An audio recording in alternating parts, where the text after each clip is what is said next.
તો Ahmedabad municipal corporation દ્વારા બજેટમાં ઘણી જાહેરાત કરવામાં આવે છે, પરંતુ કેટલાક કિસ્સામાં તે માત્ર એક લોલીપોપ સમાન સાબિત થાય છે।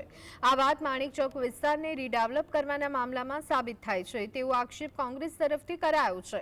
કોંગ્રેસના નેતા નીરવ બક્ષીએ જણાવ્યું કે અમદાવાદ મ્યુનિસિપલ કોર્પોરેશનના વર્ષ 2019-20ના બજેટમાં માણેક ચોકને રીડેવલપ કરવા માટે 5 કરોડ રૂપિયાની ફાળવણી કરવાની વાત કરવામાં આવી।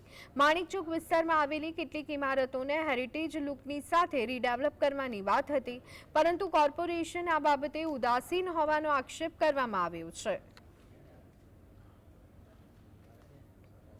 2019-20માં જ્યારે ભારતીય જનતા પાર્ટીએ બજેટમાં લીધું કે અમદાવાદના માણેક ચોક વિસ્તારને રીડેવલપ કરવામાં આવશે, તેની માટે 5 કરોડનું અલગથી બજેટની જોગવાઈ કરવામાં આવી।